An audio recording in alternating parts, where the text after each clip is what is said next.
Hoje nós vamos fazer o nosso quinto episódio de Mães que Inspiram. E eu vou entrevistar uma mãe que lutou e luta com sua fé inabalável contra diagnósticos contrários, mas ela em nenhum momento largou a mão de Deus.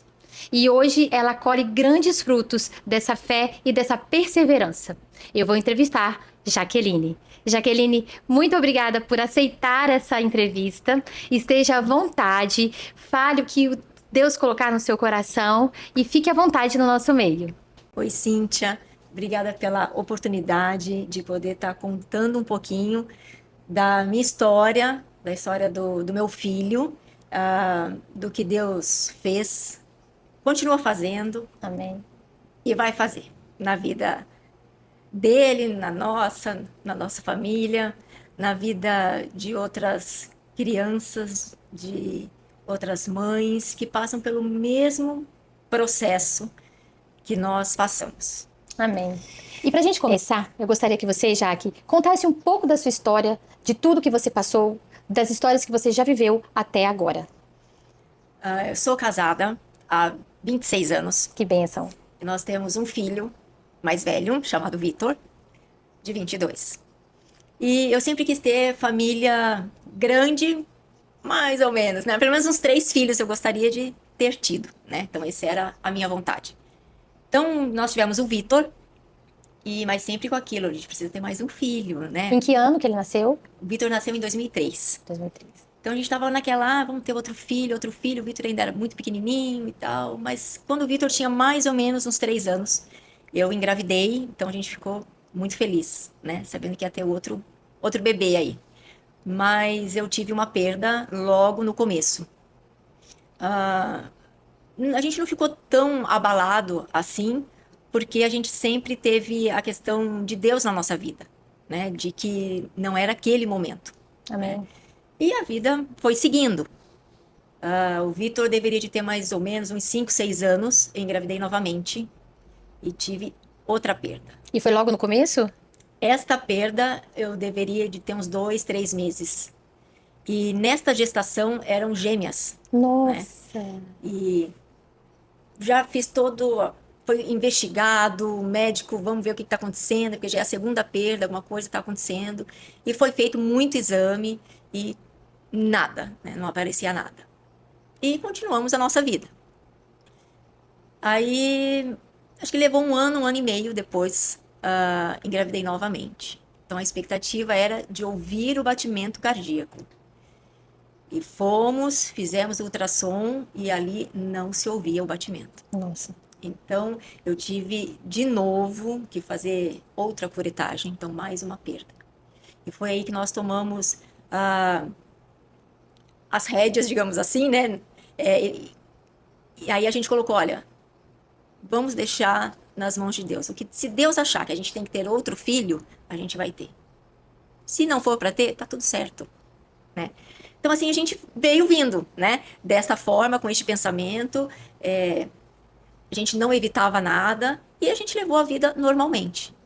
Foi no final de 2013, em dezembro de 2013, foi quando eu descobri uma nova gestação. Glória a Deus. Então essa era a expectativa primeira, era de ouvir este batimento cardíaco. Então a minha história, a nossa história com o Rafael começa aí. Amém. E você já era mãe, como você disse, né? Já tinha o seu filho com 11 anos quando você engravidou do Rafinha. E mesmo assim você carregava na sua história a dor de 3 percas, né? Como foi descobrir essa nova gravidez depois disso tudo que você passou, depois dos embates? Porque eu nunca perdi filho, mas eu já convivi com uma pessoa que teve aborto espontâneo. E não é bom, né? Ela ficou muito frágil, medo dessa gravidez. E aí depois veio a gravidez, né? E nasceu o neném. Como foi lidar depois de ter perdido 3 filhos?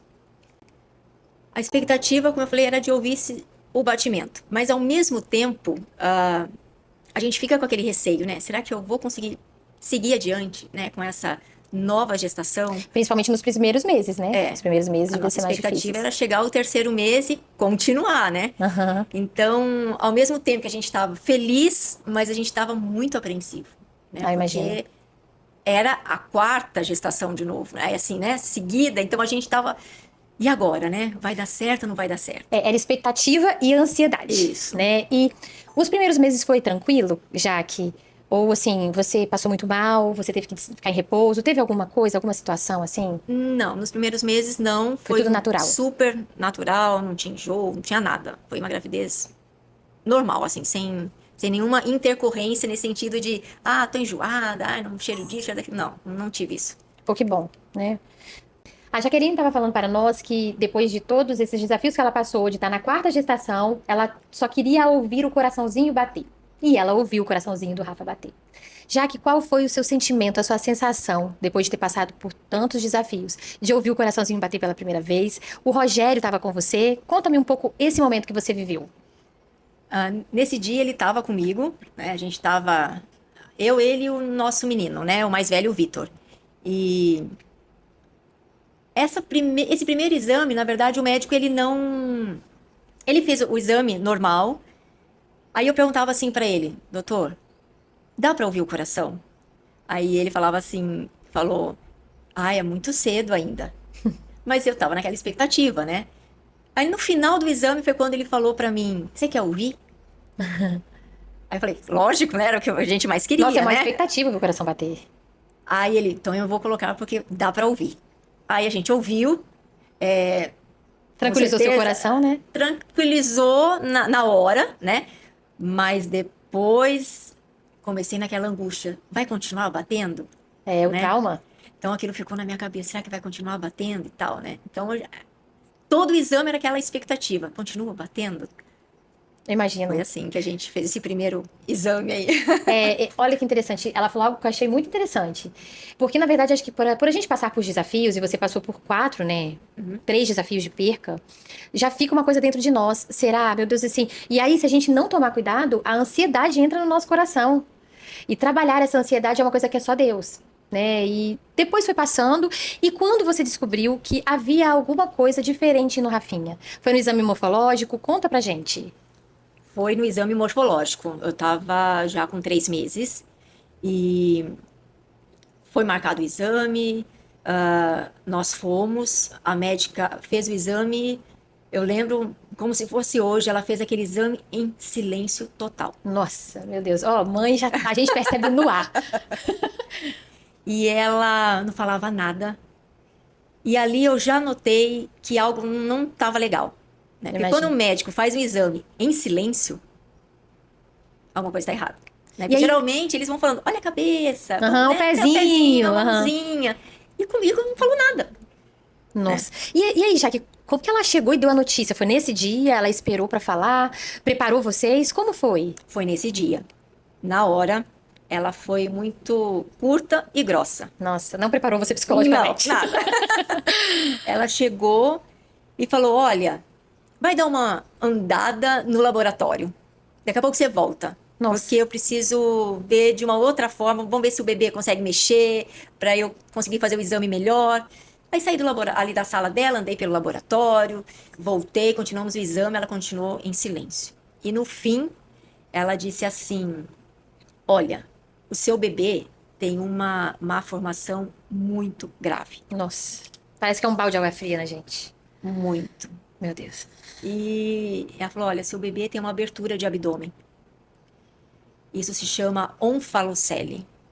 E a onfalocele, ela vem ligada a várias síndromes. Desde uma síndrome de Down até a mais que eu nem sabia que existia. Então, na verdade, quando o exame morfológico, ela mostrou pra você assim que o Rafinha, gente, que a gente vai mostrar o Rafinha, que o Rafinha é uma pessoa, um ser iluminado, né? Que ele iria nascer com a barriga aberta, isso? E que ele poderia nascer com uma síndrome de Down, alguma coisa assim do tipo? Isso, com síndrome. Uma das síndromes era a síndrome de Turner. Má formação de tudo, desde cabeça, Neurológico. tudo. Meu e ela Deus. comentou que ele não iria viver ao nascimento. Eu iria gestacionar normalmente, ele iria crescer e eu ia sentir os chutes, tudo de uma gestação normal, mas que ele, ao nascer, ele não iria sobreviver. Gente, é muito milagre. Meu Deus, assim. E você sabe o que eu acho mais bonito? Porque com certeza você foi orientada, Você foi estimulada ou até recebeu conselhos a interromper a gravidez. E você pode contar isso um pouco pra gente? Posso. Inclusive por ela, por esta médica. Quando ela acabou o exame, ela contando tudo isso, ela falou que eu teria que fazer um aborto. E no Brasil eu teria que entrar na justiça. Mas se eu pudesse, fosse para um país onde o aborto era legalizado. Porque não teria como eu continuar aquela gestação. Gente, o chão sai. Eu já estaria aos prantos, eu do jeito que eu era, sou até hoje. E eu não chorei. Sério, foi firme. Foi firme. Eu só chorei depois que eu cheguei em casa. Você tava com o Rogério? Tava com o Rogério e o meu menino. E aí, qual foi a reação deles? Ouvindo esse diagnóstico, assim, totalmente contrário. Ah, o Rogério sempre foi muito incentivador, né? Em nenhum momento ele falou, ele pode ter pensado, né? Mas não Se expressou. falou sobre isso comigo, né? E ele sempre falou assim, calma, vamos ver o que Deus tem pela frente. Não adianta a gente ficar nervoso antes da hora, se preocupar antes da hora. Mas eu lembro de ter ligado para o meu médico, explicado a situação, e ele falou: olha, eu vou te indicar para um especialista em fetos com anomalias, com alguma deficiência, seja lá qual for. Esse cara é especialista nisso. O que ele falar, nós vamos fazer. E fizeram isso. Nós fizemos isso. Fomos. Eu já cheguei naquele consultório daquele médico já soltando tudo que eu tinha ouvido daquela outra médica e ele simplesmente falou assim: eu não quero ouvir o que ela disse, eu vou fazer o meu exame. Oh, que coisa boa. Olha que interessante que ela acabou de dizer. A médica que descobriu, que detectou uma má formação no Rafinha, ela primeiramente falou que ela poderia interromper a gravidez. Mas a Jaque e o Rogério decidiram ouvir uma segunda orientação, um outro conselho de um outro médico. E esse médico, ele foi humano. Ele não quis ouvir o que ela falou, mas ele quis, peraí, deixa eu analisar o caso e deixa eu chegar com as minhas conclusões. A gente vive num tempo, Jaque, que as pessoas elas não estão se importando com o que você sente. Elas simplesmente querem fazer o serviço delas e tá tudo bem, achando que nós somos robôs e que a gente não tem sentimento. Então foi muito bonito ver da parte dele essa sensibilidade de falar assim, calma, eu não quero ouvir ela, mas eu quero primeiro analisar. E aí ele foi e analisou, fez de novo o raio-x, o morfológico, né? E qual foi o diagnóstico dele, o que ele te passou? Qual a orientação que ele te fez? Até quando ele começou o exame, ele avisou, ele falou assim: eu vou fazer o meu exame em silêncio, que eu quero analisar, eu quero ver, eu não vou falar nada. Mas depois eu vou voltar, vou fazer o exame novamente, aí eu vou mostrando tudo certinho. Ah, legal. Falei, tudo bem. E ele fez o exame em silêncio e tal, né? Ele, agora eu vou fazer novamente o exame e agora eu vou te explicar. Aí ele começou assim, olha a cabeça, vamos medir a cabeça? Aí mediu a cabeça e tal, perfeita. Que legal. Olha os bracinhos, os dedinhos, os pés, as pernas e tal. Vamos medir isso, vamos medir aquilo. Ai, perfeito, né? Vamos medir a nuca, vamos medir o osso nasal. Porque Ai, tava tudo perfeito. perfeitinho, né? Tudo perfeito, porque eram coisas, eram partes, são partes essenciais do feto, né? Para dizer se ele tinha alguma síndrome. Uhum, Coisa que a outra médica não fez nada. uhum. Aí ele parou no abdômen. Aí foi quando ele falou assim: olha, você tá vendo essa bolinha em cima? Eu tô vendo. Isto é onfalocele. Seu bebê tem onfalocele. Aí ele falou, mas isso é corrigido cirurgicamente. Olha, ele já deu a esperança. Ele me deu esperança. Mas eu queria saber dele a certeza de que o Rafael não teria síndrome nenhuma, né? Foi quando eu questionei, mas eu sei que o doutor é especialista, né? Se eu estou acostumado, o senhor pode me dizer se ele tem alguma síndrome? Aí ele falou, ele não tem síndrome.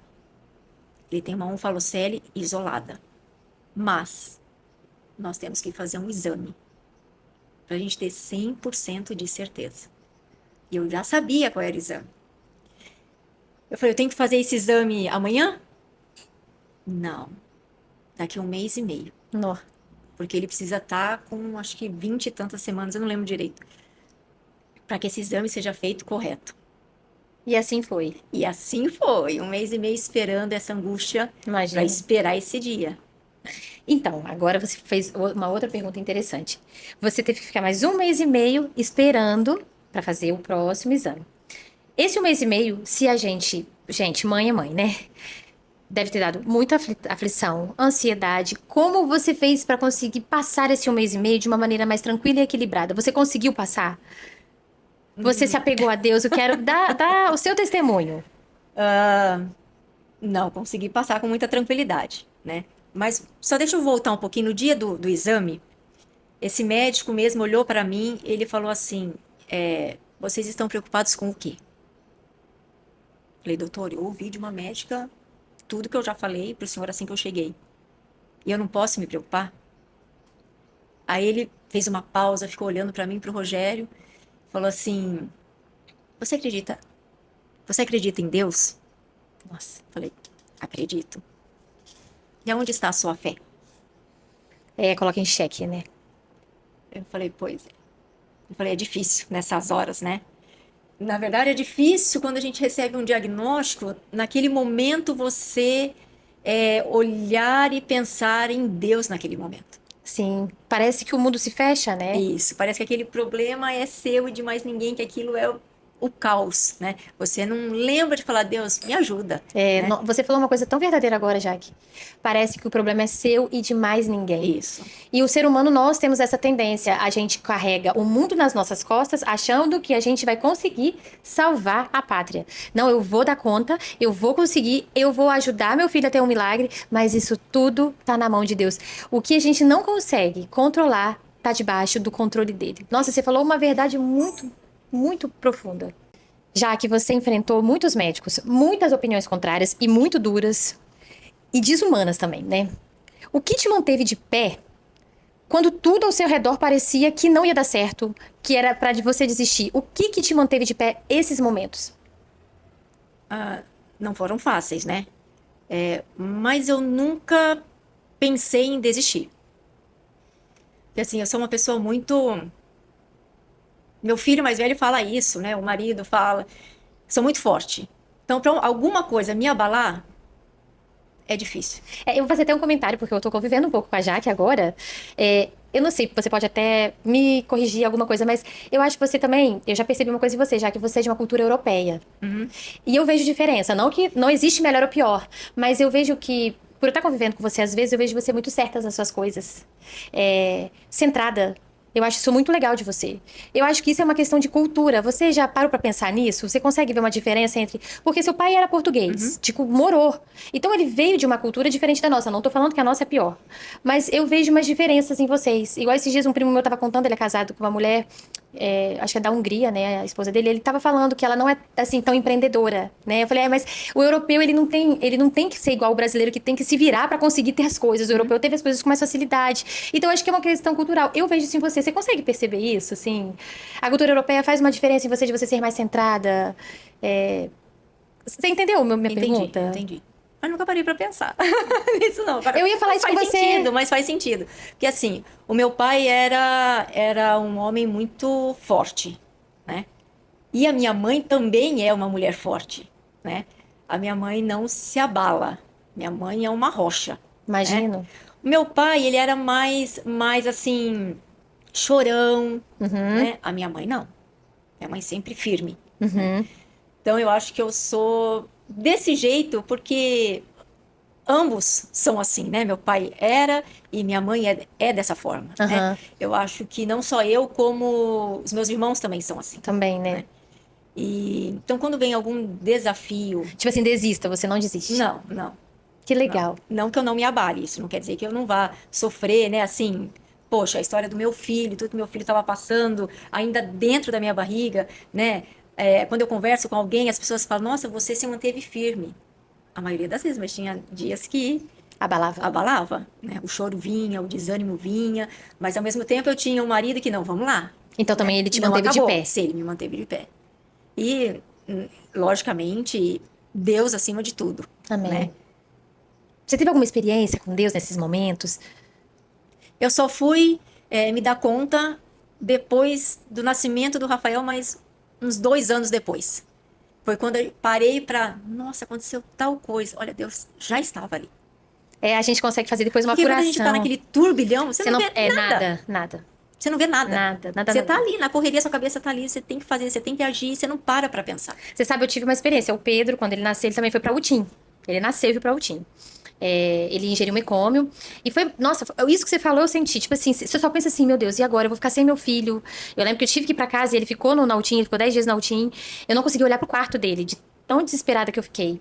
E depois, assim, foi passando, assim, ele melhorou, rapidinho ele se recuperou, um menino muito forte, difícil de ficar doente, o Pedro, glória a Deus por isso.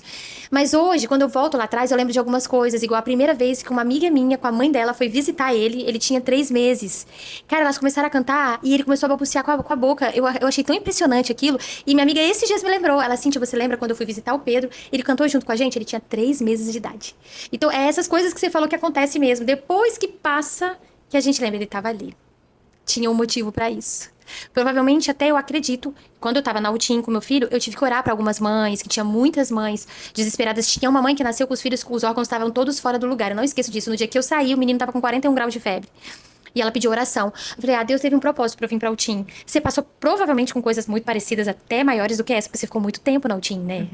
A gente ficou no começo, foram 60 dias No. no começo. Depois, cada cirurgia, mais um tempo, 15, 20 dias numa UTI. No. Então, mas você sabe que muitas vezes eu nem precisava falar nada para as outras mães, assim, sabe? De ajudar. Eu tive uma experiência de uma mãe sentada ao meu lado, no sofá, fora da UTI, e ela falar assim para mim: você tem me ajudado muito. Poxa, que legal. Aí eu olhei para ela: como assim me ajudado muito? Seu testemunho de vida. Ela falou: olha, você me inspira quando você chega. Olha que legal. Eu falei: mas como assim, né? Falou: porque eu olho para você como você entra na UTI. Você tá, você tá sempre feliz. Que lindo.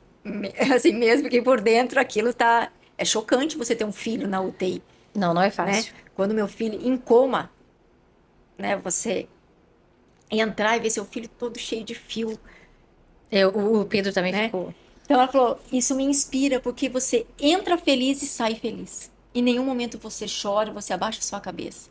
Então isso tem me inspirado porque minha filha só está com coqueluche. Não. E a situação era muito mais desafiadora do Rafa. Sim.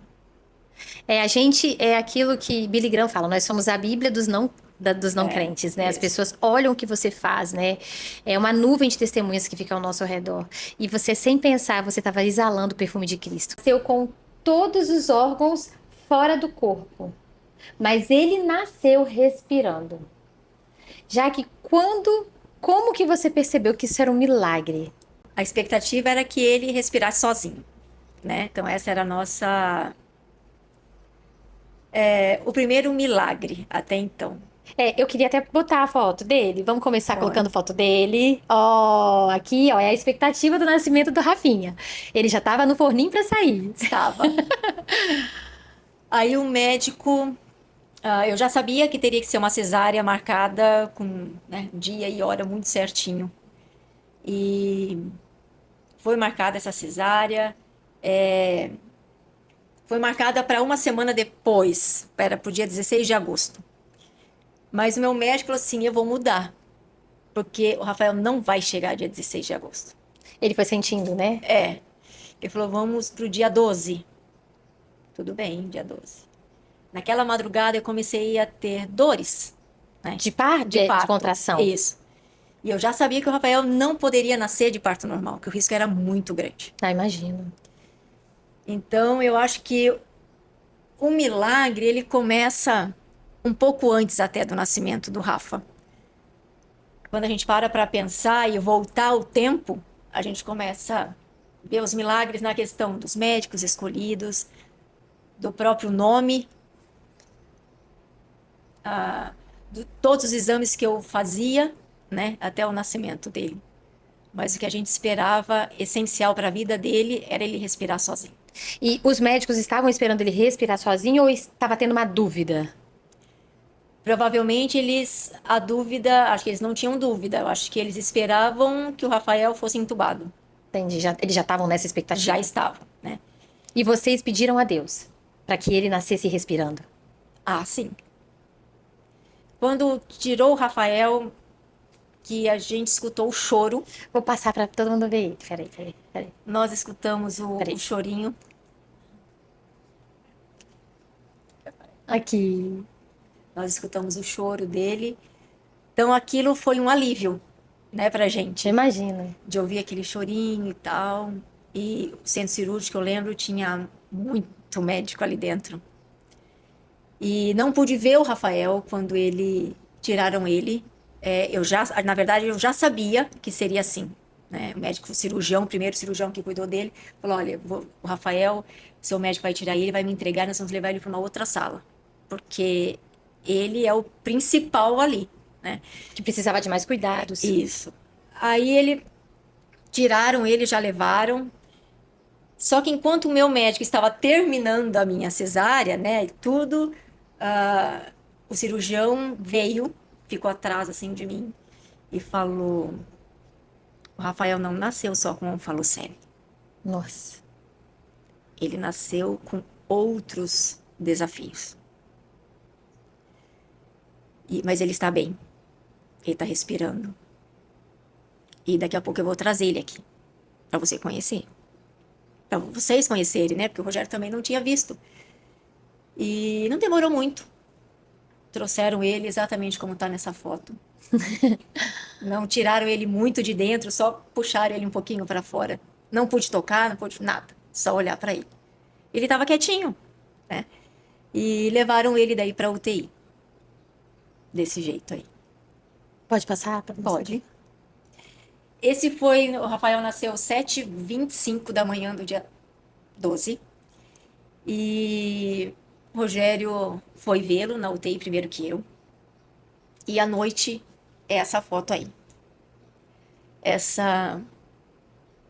Eu lembro de quando eu cheguei na UTI, falei pro Rogério: quem é o meu filho? Nossa. Porque era cheio de bebê. Ah, imagino. Mas eu não lembro do meu filho. Você não chegou a ver, Não né? peguei, não sabia quem era. Aí o Rogério falou assim: entra, você vai saber quem é. Porque ele já tinha visto, né? Ele já tinha visto. Quando eu entrei, ele era o segundo bercinho, segunda incubadora. Box, né? Isso. É, o Pedro também ficou em boxe lá no UTI. Na hora que eu passei, eu falei: é esse. Ele, lógico, estava todo enfaixadinho, porque os órgãos estavam ali para fora, né?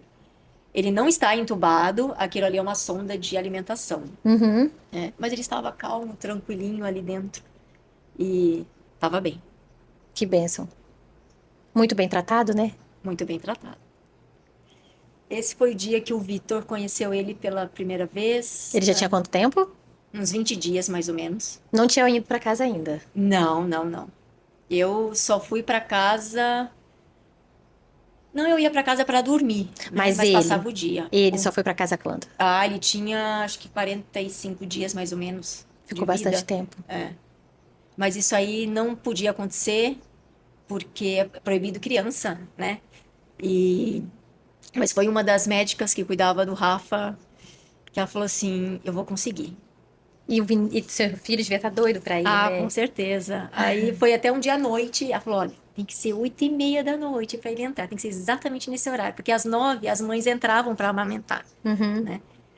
Mas foi rapidinho, assim. Acho que levou 2 minutos, acho que nem isso. Mas ele não pôde tocar também. Ela falou: ele não pode pôr a mão, mas já Que lindo. valeu para ele, né? E foi ele que colocou o nome do Rafa, Foi ele que né? colocou o nome do Rafa. Como foi? O Vitor não queria irmão, nunca pediu irmão. Então, quando eu contei que eu estava grávida, ele falou: vocês não estão satisfeitos só comigo, né? Falei, Essas não, coisas de irmão. filho, não é bem assim, né? Porque é bom ter irmão, é gostoso. E a gente foi conversando com ele. E ele falou: então eu quero que seja um irmão, não quero irmã. Eu falei: mas como é que eu vou controlar isso, né? Falei pra ele, vamos fazer o seguinte, se for menino, você escolhe. Se for menina, eu e o papai a gente escolhe, tá bom? Tá bom. Mas vai ser um irmão. Falei, tudo bem, A expectativa já. vamos lá, né? Só que no ultrassom a gente não conseguia ver, Uhum. né? Pela má formação dele. Então, quando eu tinha que fazer aquele exame que eu comentei, que eu precisava saber se ele tinha alguma síndrome, eu fiz aquele exame. Chama amniocentese. Eles colocam uma agulha de 15 centímetros na barriga, sem anestesia. Meu Deus. O médico faz o ultrassom, aí tem que esperar a hora que o bebê para de se movimentar para colocar a agulha. Nossa. Aí puxa o líquido amniótico, né? E ali ele faz o exame para saber, e nisso vem os cromossomos, né? Contagem, né? Quando eu fui para fazer aquele exame que a médica mandou eu abortar, o Vitor já tinha escolhido o nome. Era Pedro. Ah, era Pedro? Era Pedro. Ah. Só que assim, eu fiquei assim, meu Deus, qual será o nome que ele vai escolher no meu irmão? Porque o nome que ele escolher eu vou ter que colocar. É. Aí ele veio com Pedro, aí eu falei, deu aquele ali, falei, ufa, Pedro, é bonito. Falei pra ele, tá bom, filho, Pedro. Né? Uhum. Legal. Aí nesse dia do exame que eu fui para fazer, o Vitor acordou de manhã, falou, mãe, eu vou trocar o nome do meu irmão. Eu posso? Falei, meu Deus do céu, qual será o nome? Falei, que nome, filho? Rafael. Ah, lindo também. Falei, Rafael? Por que Rafael? Bonito nome, mas por que Rafael? Porque esse nome vai combinar com o meu irmão. E realmente, é a cara dele o nome. Falei, tá Ele bom. tem cara de Rafael. Rafael. E lá. E eu nunca fui de questionar, de procurar significado de nome, Uhum. né? Mas naquele dia à noite eu falei, aí eu vou ver o que significa Rafael. Quando eu entro no Google, digito lá Rafael significado. Rafael significa Deus curou. Ô, Glória! Que coisa linda! Emocionante, é realmente emocionante. É o que que Deus faz? Deus usa até as crianças para falar conosco. Então, quando a gente fala do milagre, esse milagre já vinha vindo, Amém. né? Amém. Com a escolha Até do nome. do nome. Que lindo, viu, Rafa? É realmente assim, é uma mistura de sentimentos, mas você vendo a mão de Deus o tempo inteiro. É. É tão bonito isso. E ele passou por mais cirurgias, Sim, né? A segunda cirurgia do Rafael durou quase 24 horas. isso. O dia inteiro, É. praticamente. Ele ficou em coma. Como uma mãe encontra forças para atravessar uma fase tão dolorosa? Você, assim, eu não precisei passar por. Na verdade, um filho meu passou por cirurgia, o Luiz, que foi apendicite, mas foi uma coisa tranquila. Eu fico imaginando meu filho ficar 24 horas. Porque quem é mãe vai falar e vai concordar comigo. A gente quer controlar o tempo inteiro. A gente quer saber se tá com saúde. Se dá uma tosse, a gente já. Será que tá acontecendo? Tá ficando gripado? Tem isso, coisa de mãe. Isso é da mãe nisso, né? O pai já não é tanto, né? Lá em casa é assim.